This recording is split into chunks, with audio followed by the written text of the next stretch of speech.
Tighten your lines as we get ready to sail the seven seas on the Political Pirate Podcast.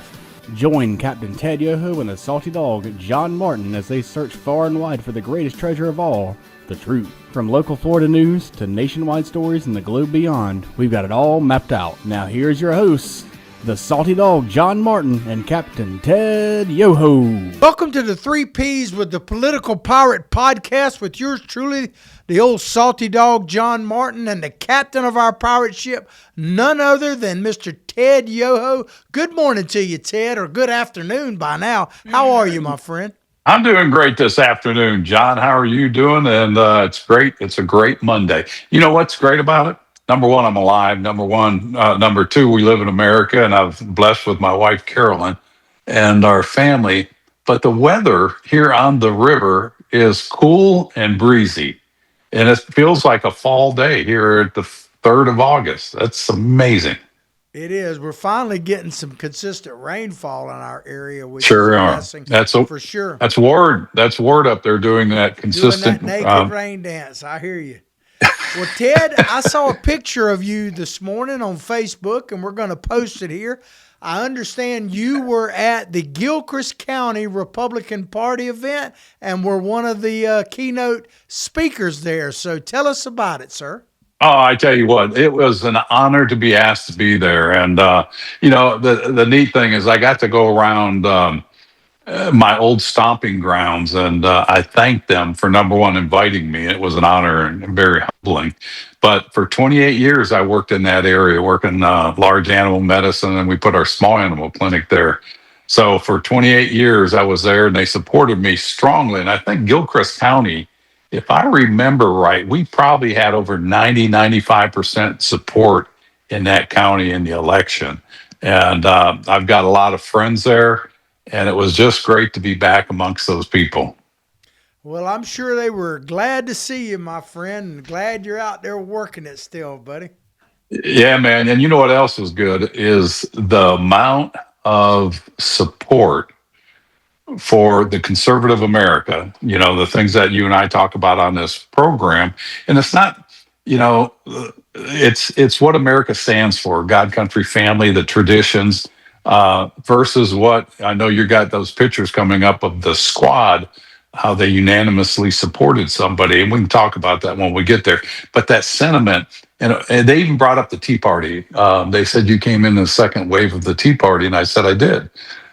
And I said that's a good point to talk about, because the Tea Party was an organic movement. There was no CEO, there was no paid lobbyist, there was no national structure. It was just a grassroots movement, and it was the sentiment of the common man and woman out there, and the people that believed in those foundational principles. And then you were at many of those. And if you look through that crowd, it wasn't all white, it wasn't all black. It was a mixture of America, and that was. To me, that embraces what America wants and what they stand for. Yeah, another thing there wasn't? There What's wasn't that? any riots. there weren't any massive cleanups that had to be done after. Good point. There was no graffiti that had to be taken down. There were no monuments that were destroyed, no statues pulled down, no reflection pools ripped apart. It was a peaceful, pro-America rallies, and it's totally different these days, that's for sure. Well, that's a good point. You just reminded me of something. We should have a picture of peaceful protests with the Tea Party and the aftermath, and then show what the left claims as peaceful protests and the aftermath, with the fires and burned down everything and store windows broke. It's a big contrast, and which one would you rather have? Yeah, and what I do remember about the Tea Party rallies, and if you want to call them protests, is you actually knew who you were talking to. In other words, the person was dressed the way they would, maybe red, white, and blue or whatever, but they weren't wearing a mask. They didn't have helmets and riot gear on. That kind of stuff. They weren't all dressed in black, prepared. They didn't attack police officers. If they told you to get back, they got back, all of that kind of stuff. They were truly what I think peaceful protest, the definition of, because you didn't have to have somebody standing in front of a towering inferno of buildings burning down and saying, well, these were mostly peaceful protests. I mean, Yeah, right. it's just literally daylight and dark difference. It really is, and that's a great compare and contrast of what I guess our two sides, because we have that dichotomy here. What side? I mean, just look at it. What would you rather have, to raise your family in? This one or this one? I mean, it's pretty evident. And the people that choose the riotous and the destruction, the violence, those are the people that are trying to change the very footprint of America or the very foundational principles. And it's a very clear choice in my book. And the people that are kind of hung up on the left and think that America needs to change and whatever means we need to do to change it, I'm okay with it because it needs to change. But really, you need to think long and hard about that because that's the future you're putting your children and grandchildren in. And we'll talk more about that. Yeah, I doubt you and your wife ever had the conversation. Well, we need to keep the windows open so we can smell the burning of the tires and stuff. You remember that? I mean, I hope I mean, they I could go just go away. on and on and on. I won't, but I could. We ought to do a cruise and everybody donate to put her and or him and his wife, Tim Waltz, I'm talking about, and his wife in Minnesota, and the Pelosi's and the AOC's and that whole group. Put them on a cruise to just for a forever cruise to nowhere. Just keep them at sea I hear you. I hear you. So another thing I've during got to, during hurricane season. I'm going to make a prediction too, or at least a prophecy, if Please I do. will, about what happened this weekend with I you. always thought I don't know about if you as a they, prophet.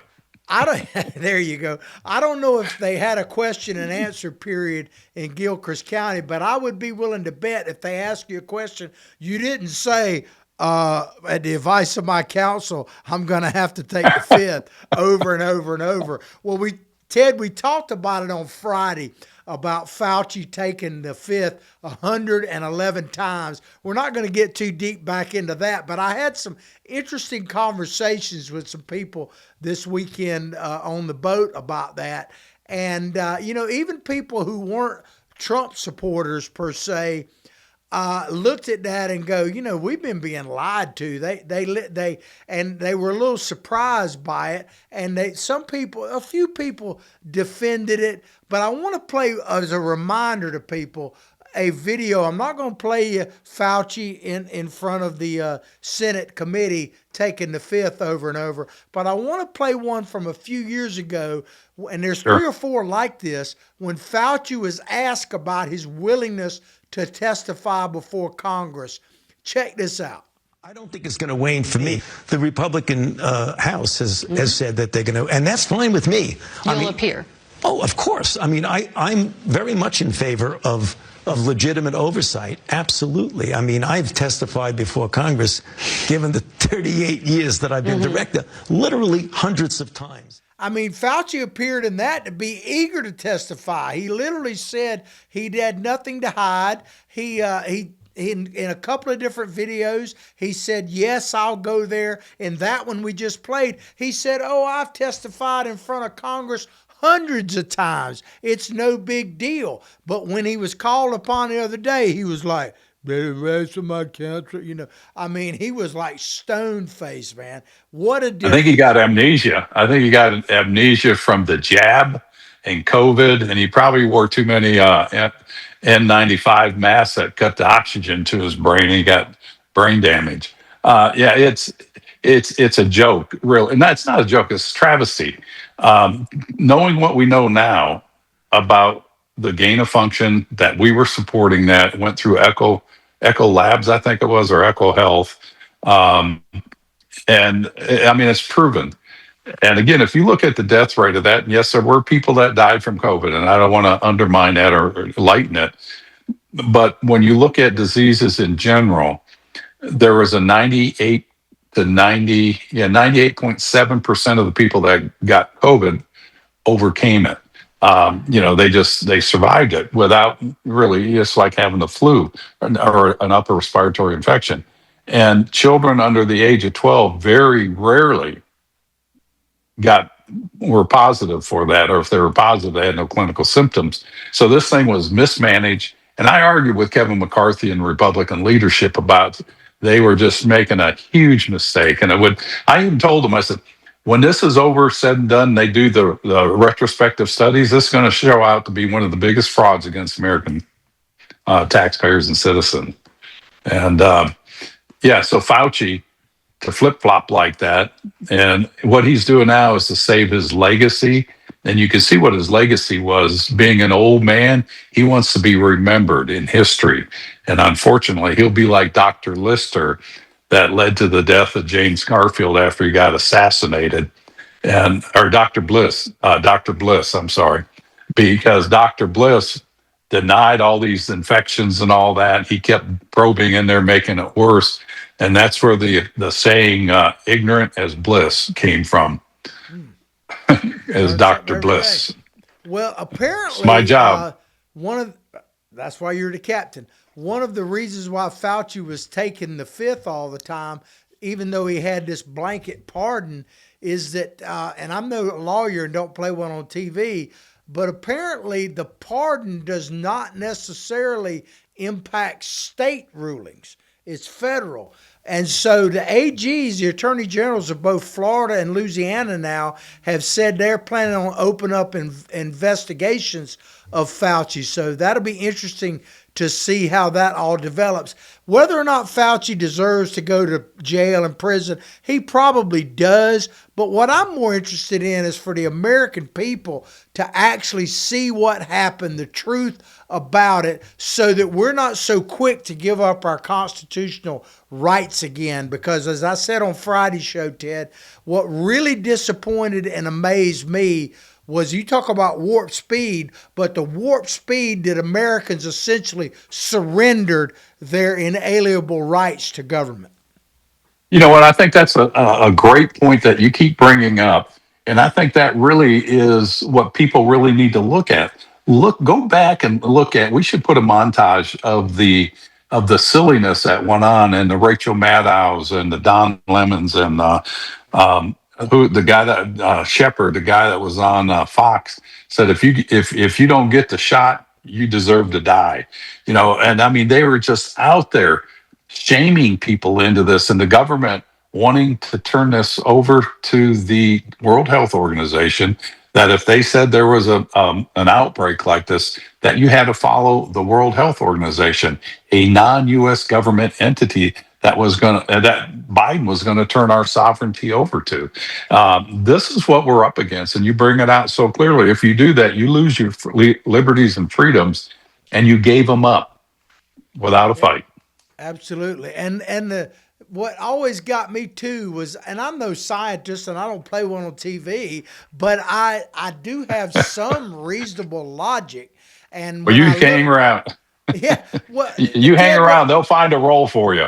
I hear you. But what's amazed me was you'd look at stuff that they were doing. Like, I remember when the first time I went back into like a supermarket, that they had these like plexiglass shields between you and the checkout person, but they weren't like in a bubble. They were just, face. And I'm like, and then you go into a restaurant and they say, well, you can take your mask down when you're eating, but you got to have it on. And I'm like, this is the smartest virus ever, because the virus knows when you're eating not to infect you and not to go around a plexiglass sheet.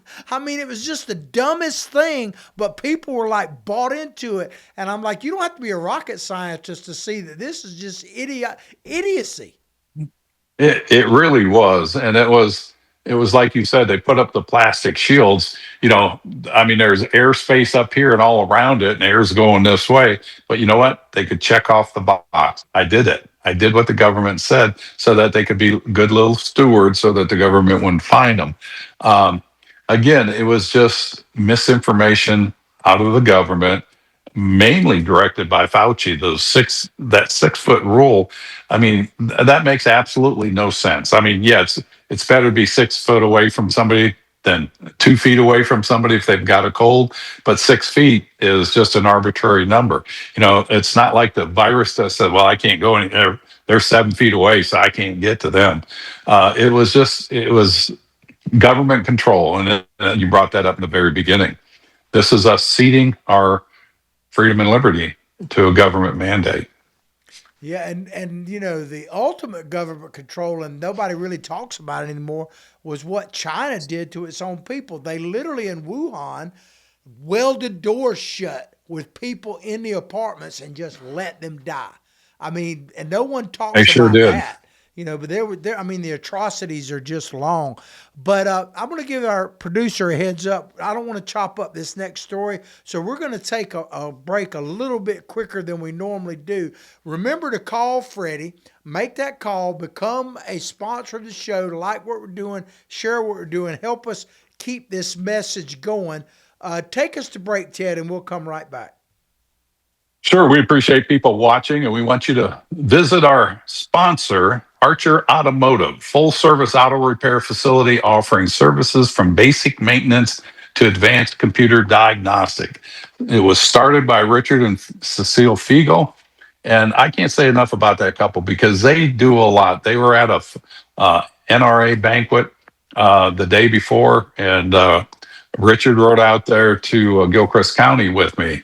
And he is somebody that is very engaged. He wants what's best for this country so that he can pass it on. And that's just the whole sentiment of Archer Automotive. They're like that. So they're open from Mondays through Fridays from 7:30 a.m. to 5:30 p.m. You can call them for an appointment at 352-495-2485. And we'll see you after the break. Hi there, this is Coach Steve Spurrier, and I want to let you know that by popular demand, Spurrier's Gridiron Grill's delicious brunch is now served in a premium buffet. You have spoken, we have listened, and we're now serving Gainesville's only elevated buffet complete with an omelet station, ginger sage chicken sausage, shredded short rib, plus you can enjoy bottomless mimosas and Bloody Marys. So join us every Saturday and Sunday from 11 to 3 for the best brunch in town. We're back to the 3 Ps, the Political Pirate Podcast, featuring the old salty dog, John Martin here, and of course the captain of our pirate ship, Ted Yoho. You just heard from the old head ball coach from Spurrier's Gridiron Grill, Steve Spurrier, and you see that I got the helmets behind me. I'm in the helmet room, the podcast room at Celebration Point, Spurrier's Gridiron Grill. Come and check it out. They have incredible food, incredible atmosphere. I think they're open basically, other than brunch on the weekends, they open at like 4 o'clock every afternoon, and you'll be amazed at this museum, if you will, not only to all things Gator, but to sports and college in general. And we're less than a month now from the kickoff of college football, Ted.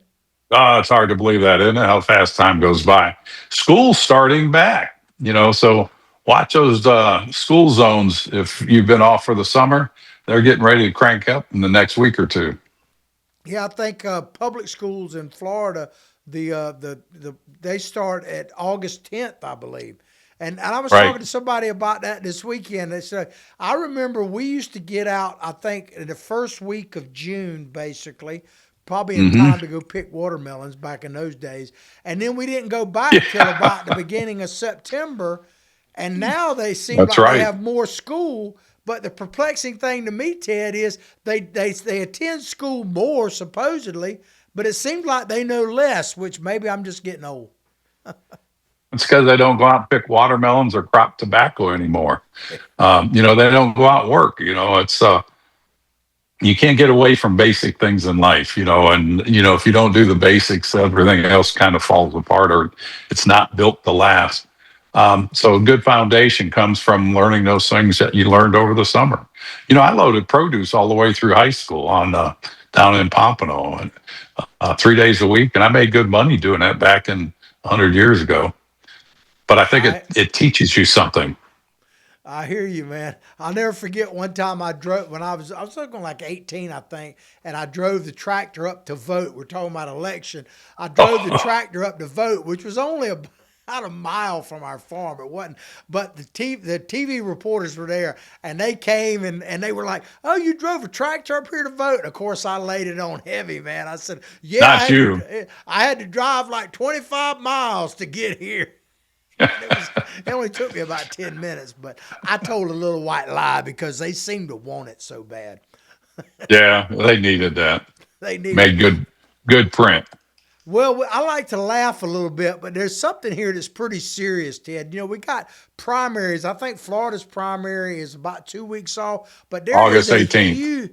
there is a huge primary tomorrow in Michigan because of what's on the line there, and it's going to have potentially impacts across the nation, not only in the general election, but whether or not this El-Sayed in Michigan, he is running for Senate in Michigan, Democratic primary this Tuesday. And the winner, of course, will take on the Republican who is already going to be Mike there, Rogers. Mike Rogers, in November. It's interesting because the entire squad, current version of the squad, led, of course, by AOC and Ilhan Omar, have now come out and endorsed Abdul El-Sayed in Michigan. That is going to be very interesting to see what happens in that primary. You know, it really is. And keep in mind, Michigan's got a large Muslim population. This guy is a Muslim, Abdul El-Sayed. And what's interesting, John, is I was reading an article about him over the weekend, and he was saying that he is not a socialist, and that he's being branded that way. But he's a member of the DSA, the Democrat Socialists of America, and so he wants to get rid of that moniker. And they'll lie to you to think that he's moderated, but he hasn't moderated by looking to see who showed up to endorse him. I mean, he's taking the endorsement from all these socialist, communist type of members of Congress, and it's bad enough about their party affiliation, but look at what they stand for: open borders, defund the police, get rid of ICE, no jail terms for people. They want to get rid of property rights for people, no personal ownership. This is what he stands for, but he's not bold enough to tell you that. He's pivoting away from it. You can't trust these people. Do not vote for these people up there in Michigan. You'll regret it, and the rest of the nation will too. And you know what, John? If he wins and people like him win, it brings us that much closer to a civil war in this country.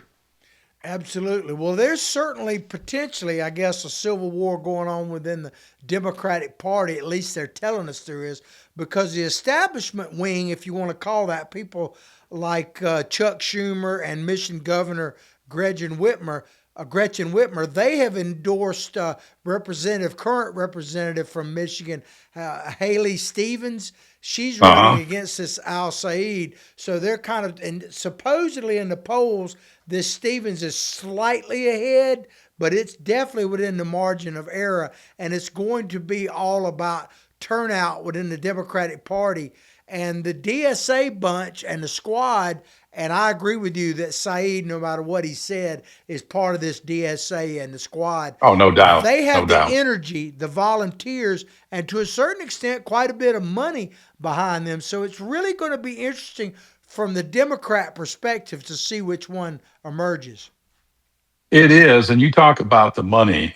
Who's going to support this? Is the conservative Americans going to support them? No, it's going to be the people like the Chinese Communist Party, Roy Needham Singham, the guy, the political hack in China that's made all of his money in China working against America. It's going to be the Bernie Sanders. It's going to be the Peter Thiel. I think it was him. But it's going to be the liberal, progressive billionaires, and they're going to gladly take that money. And his candidacy, if he wins and he wins the general, this is changing the face of America to a face you don't want to see, because it's incompatible with our constitutional republic. And again, like I said, and I hope I'm wrong on this, it'll be one step closer to a civil war, because it is going against everything America was founded on and built upon.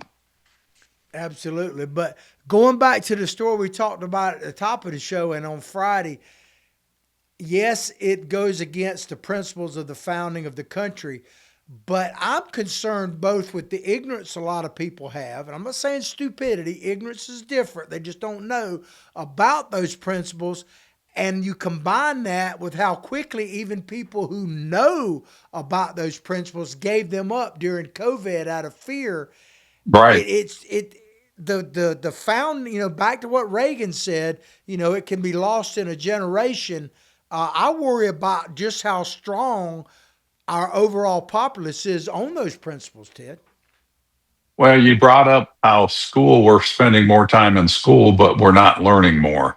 And what are we learning? Are we learning the very basic foundational principles of what America is? What is America? How do you define America? What is it? Have we lost the meaning of America?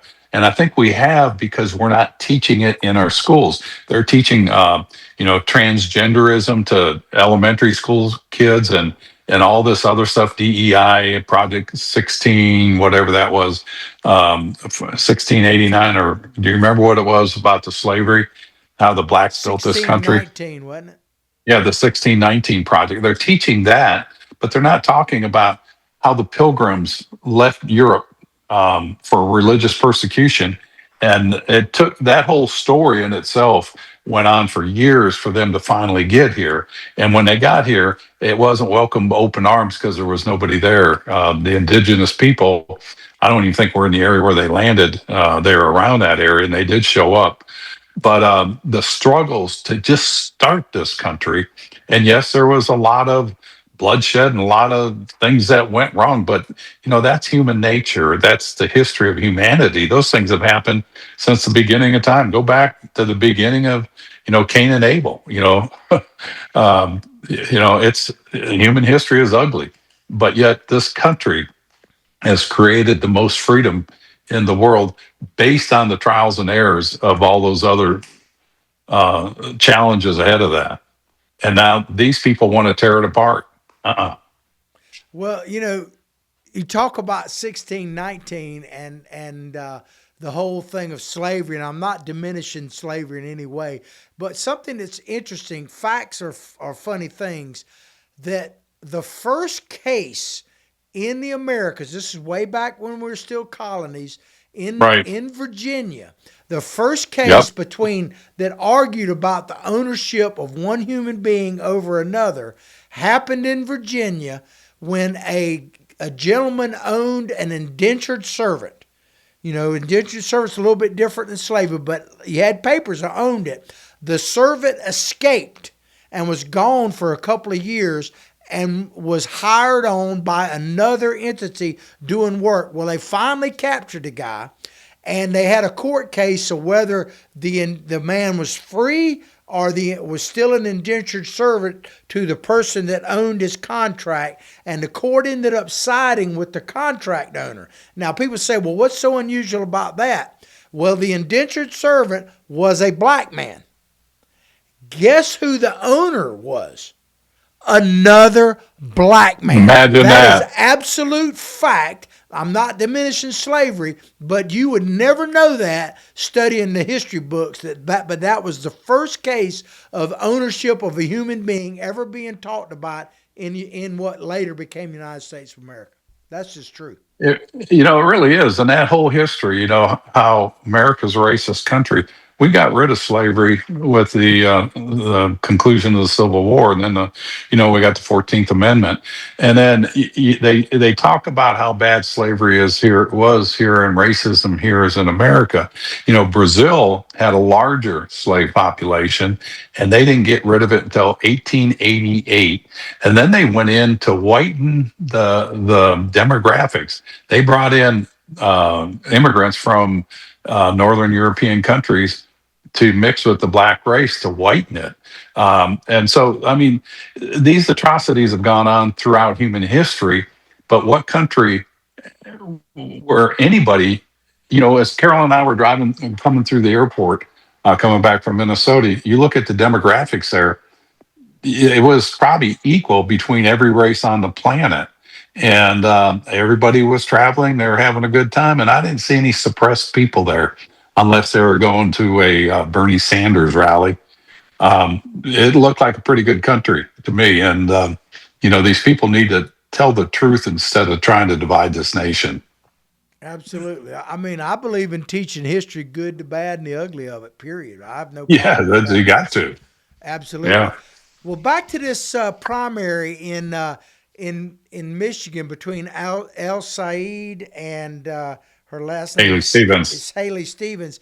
What's going to be really fascinating is if, depending on who wins, but obviously if Saeed wins, it's going to be a signal that could impact primaries going forward. You think the There is. DSA bunch is energized now. If he wins that, they're going to be incredibly energized, and the Democratic establishment, if there is such a thing anymore, are going to feel very intimidated and afraid to speak up at all. So it's going to have major consequences. But the progressives have an advantage that they have now unified primarily behind this one candidate. They provide volunteers, fundraising networks, and national media attention. I guess the only real drawback potentially is they're saying that if this El-Sayed wins, that Mike Rogers, the Republican candidate, will have a better chance against him. That's Right. probably true, but I wouldn't bet on it. I wouldn't bet on it either in politics. I served with Mike Rogers. He's a very no BS type of guy, very focused, and he would be the best choice. But again, if the DSA wins this primary, it sets the stage for the rest of the country because they're going to be emboldened. And again, look at the money behind the DSA. Where's it coming from? You know, they tout that they only have about 90 to 100,000 members, but I don't think those are true numbers with the amount of activity. But they're highly energized, as you said, and they're going to be out there getting out the vote. And this is where we need people in those areas in all these elections to be poll watchers, to make sure things are being done.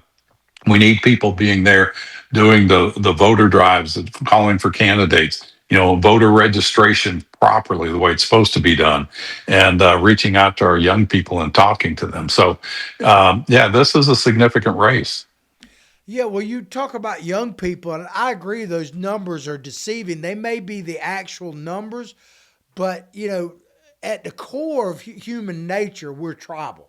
I mean, we really are. If you look at it, regardless of race or whatever, our history as a species has been tribal. We hadn't really been Sure. individuals out, doing that kind of stuff. So young people especially want to belong to something. And we've seen it in a positive thing with like Charlie Kirk and Turning Point USA. And there's a return to church and stuff like that because people want to feel, just being by yourself leads to craziness and lunacy. So there's this tribal aspect to it. So young people are drawn to excitement. And so if there's an excitement and a buzz, a significant number of young people are going to turn towards that. And they're going to Exactly. get caught up in that, and they're going to be knocking the doors and all of that kind of stuff. And that is very powerful. It really is. And I can't tell you the movement we had in our race, how many people came on, how many young interns we had that came in there.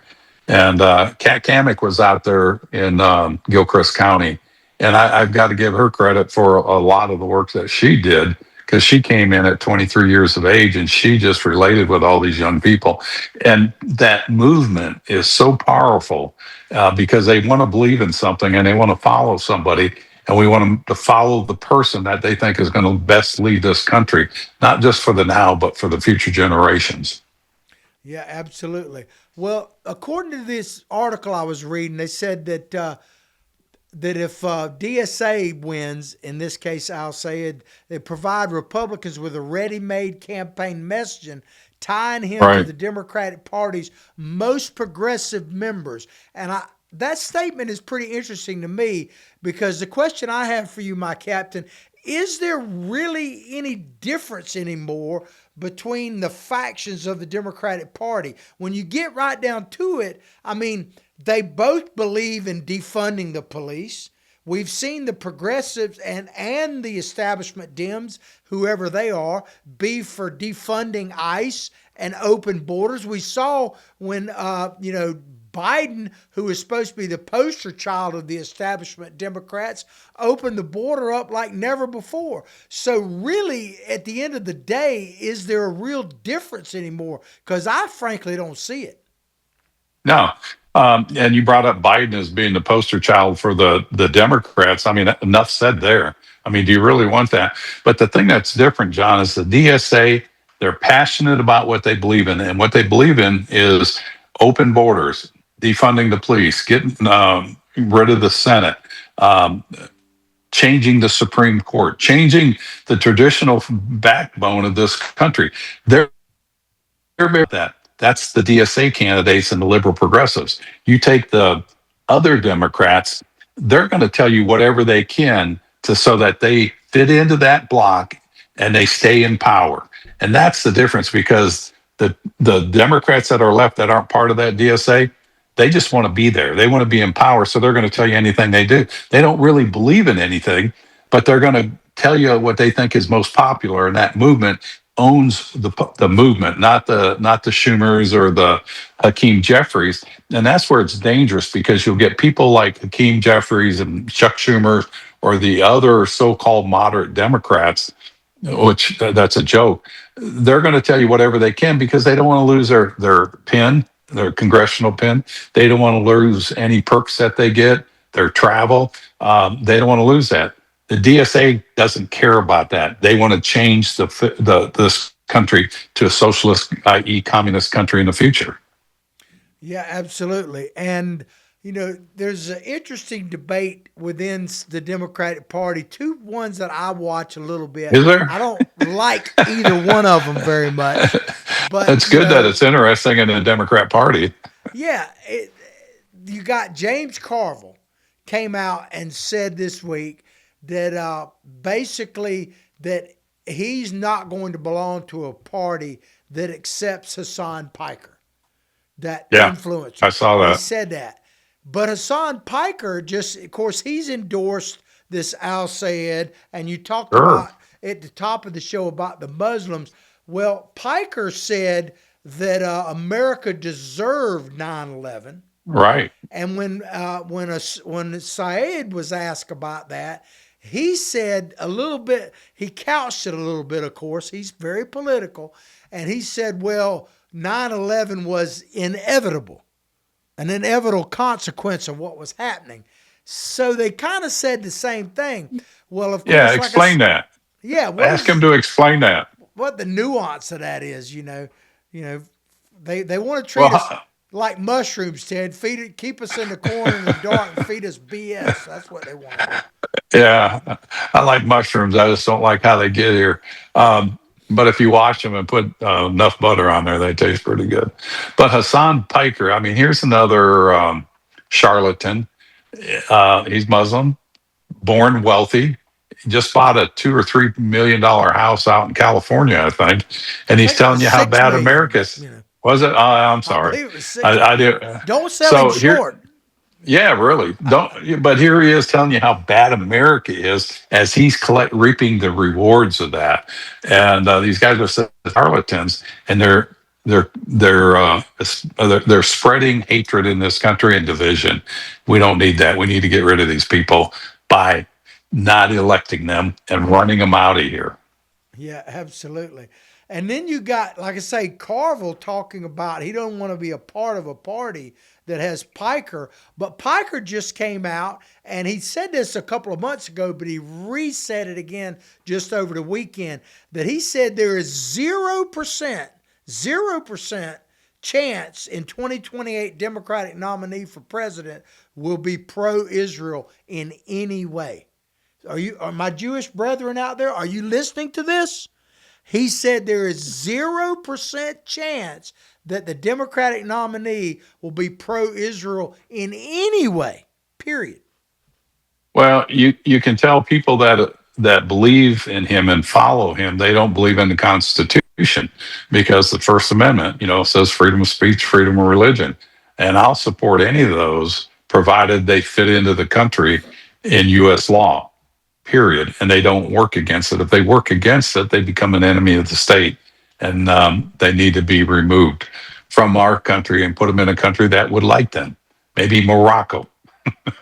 Yeah, and Piker, you talked about him being a Muslim. Well, Mandami just came out this week and said that, of course, reparations need to happen even in New York to blacks in New York, former slaves and all that kind of stuff. And that's a whole nother debate and everything else. But here's the part that gets me. Piker is talking about being socialist and communist while living in the $6 million mansion and making over $20 million a year.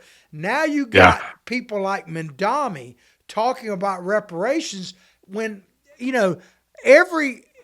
every race has enslaved somebody else. That happens at the beginning of time. You know what? But if It's you going want on right now. I was going to say, if you want to talk about black slavery, no group of people has enslaved more black people, including right this minute, than Muslims. That's just a fact. In fact, Malcolm X, if you remember, when he went over and actually visited over there, he came back, and one of the reasons I think he was assassinated was because his eyes were open, and he was saying that the Muslim Islam they were preaching was actually enslaving blacks over there and had a history of it, and he pulled away from that, and he got assassinated.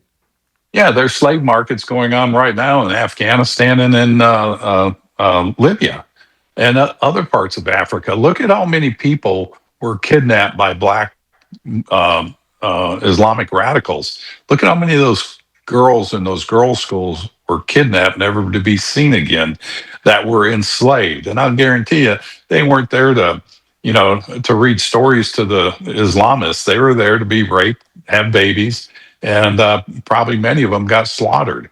And so, yeah, that stuff is going on today. So when they talk about reparations, give me a break. Go talk to a country that does that. Go to a country that didn't have a civil war to kill 700,000 people died. And yeah, there were mistakes made after that. But look at Woodrow Wilson after Reconstruction of the Civil War, when blacks were integrated into society. Woodrow Wilson, one of his first moves after he promised the blacks he would treat them equitably, he went ahead and he put in segregation, took them out of the military, took them out of public office, working in public or government offices. And he said it was best for them to be isolated. So you need to go talk to them. And I heard some congressman from Illinois, Chewy somebody, with the SPLC hearing that Jim Jordan did, the Southern Poverty Law Center, talking about how the Republicans want to build an all-white race and that they want to bring back the Jim Crow laws. And it just irritates me that these people are this ignorant. Number one, he probably doesn't know history about the Jim Crow law, but he's telling all of his listeners, oh, the white nationalist Republicans want to bring back the Jim Crow law and the KKK. Those are all Democrat institutions. That Woodrow Wilson, he supported the KKK, and he was a Democrat president. So their rhetoric is wrong, and people need to call them out on that. Yeah, absolutely. And a lot of black Americans are very devout Christians, and there's a whole history behind that. But don't take if you're a black Christian American right now, do not take my word for it.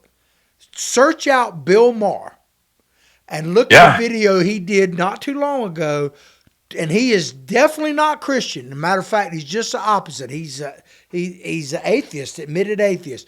But he came out and said that black Christians in Africa right this minute are being systematically murdered in the hundreds and thousands by Muslim extremists right this minute in Africa.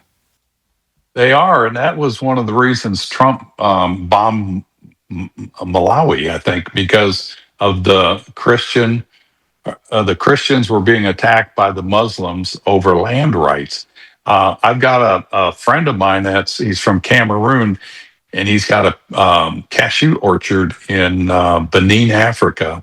He bought the land, went through the proper channels. He was putting up, he's got trees and all that.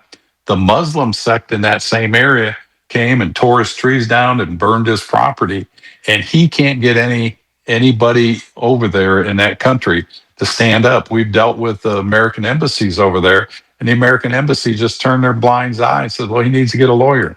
Guy has spent over $5 million and he's broke, and the government won't help him. Our government won't help intervene and call the government of Benin out, and the Benin government won't help. And it's a Muslim intrusion on a Christian black person. It is, and I don't know if you saw the article, but the hatred to Christians in Israel is growing. They have this thing they spit on spitting, so they spit on Christians, and the incidents are up over 100% from a year ago. And there's this hatred towards Christians in Israel. So when I read this, I'm like, we're going back to the dark ages where it's religion against religion against religion. The Muslims versus the Christians in Israel's, or the Jewish population, and vice versa. So all these factions are fighting, and you look at what's going on with the Iran war. So these things are going on all over the world. And you know who's sitting in the background watching? China. It's China. China. They're just saying they're enjoying it. And of course, they're sending money to keep this group inflamed and this one inflamed, so that they fight against each other. And when they're in the 15th round and they're all about knocked out, that's when China will move. Actually, China's supposed to move in 2027. I forget what they call it. The 2027. There's a name for it. This is where China moves on Taiwan. And if that happens, that's when World War III is predicted to start. And, you look at how much armaments and munitions we're expending in Ukraine and Iran, and no telling where else. And I don't know if you caught it, but there's a movement to bring manufacturing of explosives back to America, because after the Cold War, they went overseas, and we don't have control of our munitions anymore as far as the gunpowder and that. So those are coming back. So why is that? Why are we coming back? Are we preparing for something? And I think we are. Absolutely. Well, that segues, as you always do a great job, into our next story, because we're talking a lot about the Middle East, and rightfully so, but the Ukraine war is beginning to change, and it's really interesting. So in Russia now, the Ukraine drones and missiles have struck deep into Russia, deeper than anyone thought possible. They've hit targets like Russia's strategic bombing at what they call Ingalls Air Base.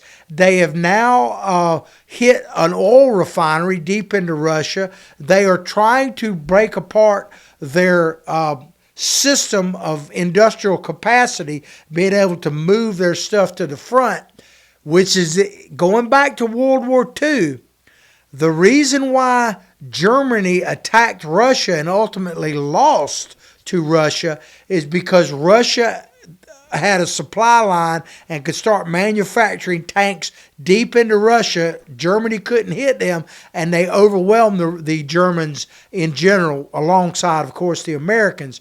But now Ukraine has learned from that, and they are attacking the supply lines of the military-industrial capacity of Russia.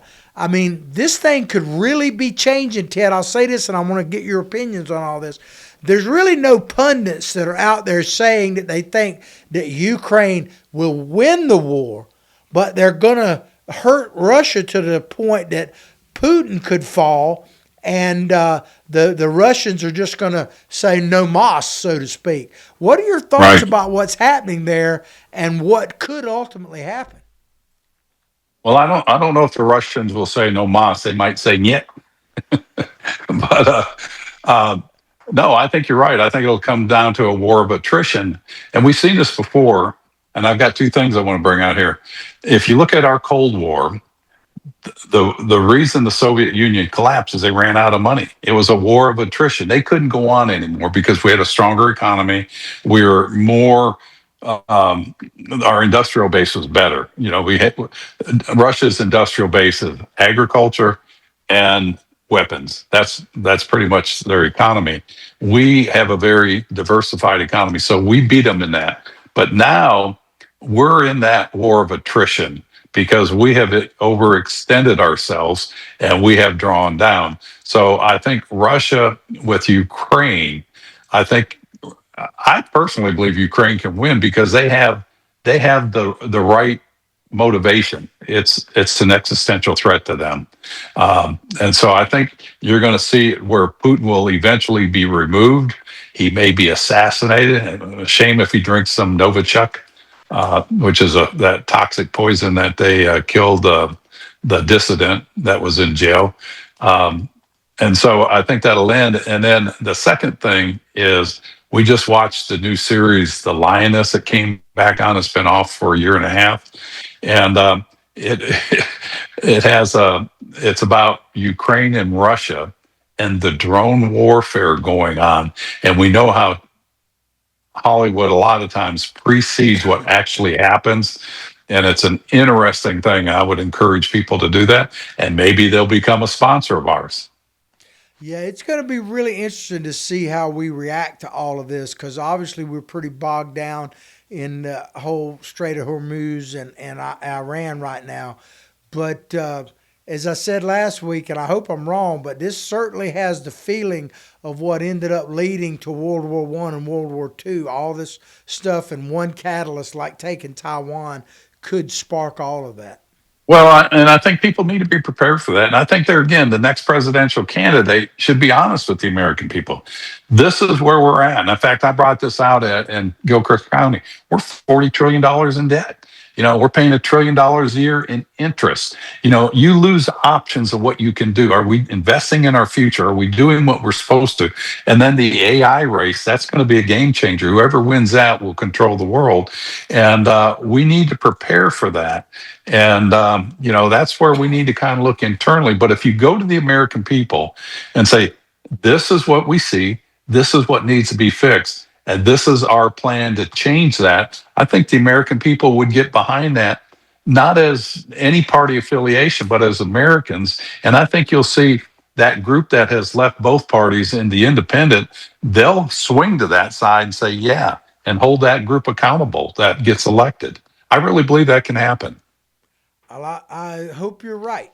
Well, I want to close out the show with a couple of videos back to back because we were talking earlier about the midterm elections. You just mentioned the 2028 presidential election, and there was something that happened in Spain this past weekend that I want to play this short video. This is Moroccans basically just bum rushing the border into Spain.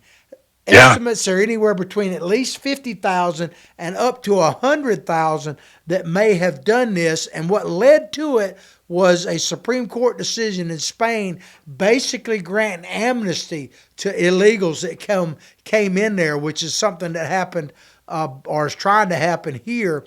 I want people to look at this video and see, let's just say it's only 50,000. The makeup of that 50,000 is all what I would call military age men. Check it out, and then we'll come back and play another video. Check it out.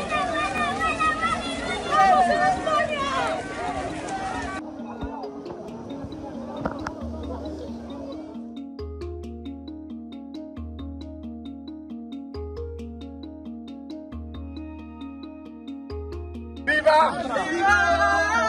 ¡España!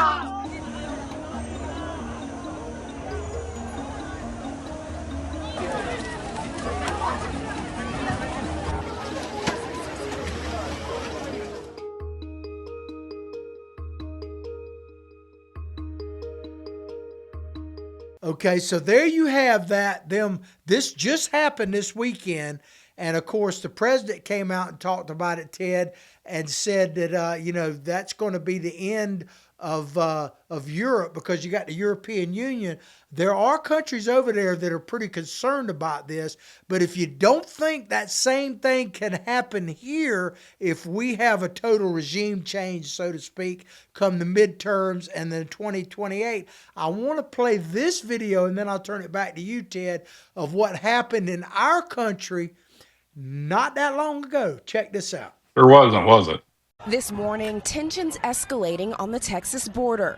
Dramatic new video shows a struggle between Border Patrol and migrants in El Paso. The video shows dozens of migrants pulling aside a razor wire fence, then pushing their way past a handful of Border Patrol agents. The migrants were eventually stopped a short time later. They look eerily similar there, Ted, to me. What are your thoughts on what happened in Spain and what I just showed and how it could happen here, because it's already happened? What comes to mind is elections have consequences. You think of Joe Biden on the debate stage where he says, we're going to open the border and invite people in. He got exactly what he wanted. And then you look at the demographics, how it's changed in this country. The DSA, the people promoting these things that are anti-American, that's happening here. And in Spain, the Supreme Court, for whatever reason, invited this in, but the people are pushing back and they're saying, no, we can't do this. But this movement is going on around the world. Geert Wilders in Denmark. You look at what's going on in France and what's going on in Italy and Germany. This movement, the people said, enough's enough. Because if you don't assimilate, it's like the Tower of Babel. You got people all speaking different languages, people with different beliefs and ideals. Nobody has assimilated to maintain a culture. And that's something that people around the world are waking up to. You take that movement, John, and it's not just here in America, it's just not in Morocco, it's around the world. So that's one factor of disruption in the world order. Then you take Ukraine and Russia, you take Iran and the US and what's going on there, you take China, what's going on in there, the conflict I don't want to call it a conflict, but what's going on in Venezuela and Cuba. You can look around the world and there's all these things festering, like Old Faithful and Yellowstone, and they're going to come to a head. Then you throw in the economic turmoil in a lot of these countries. China has theirs, we have ours, the European Union has theirs. It's not a healthy environment. I don't see anybody talking about the future of any country or what they're going to do. And China is just sitting in the back, biding their time, hiding their strength. And that's what they've done since Sun Tzu wrote that 4,000 years ago in The Art of War. Yeah, well, Ted, it's time to wake up, America. We're pretty much out of time, but I got to ask kind of a rhetorical question. Do we see any videos of people desperately trying to get into North Korea? Do we see any desperately trying to get into Iran? There's probably a reason why you don't see those. I'm just saying. Enough said right there. I mean, that tells you exactly what liberty and freedom is. People want it. We've got it. We don't want to lose it. And the only way you're going to not lose it is vote the conservative people that are running into office. But more importantly, hold them accountable. If they tell you they're going to do this and they don't do it, throw them out the next election. I think we should have a bigger churn rate and get rid of these mealy mouse people with jellyfish backbones. Absolutely. Got no use for them. Well, what we need to do is educate, motivate, and activate people to save this country. That's going to do it for our show today. Make that call. Call Freddie. Help us with that mission I just said. I hope you have a blessed week. We're now on live Mondays and Fridays at noon. Spread the word. You can watch us anytime, of course, you'd like to. Ted, take us out. We appreciate everybody watching. Please spread our show far and wide. Send donations. Send your mother, send your mother-in-law, anybody. But visit our sponsor, Archer Automotive, full service auto repair business, transmission, engines, and everything in between, the tailpipe and the front emblem. Y'all take care. Have a great day. Peace out, everybody.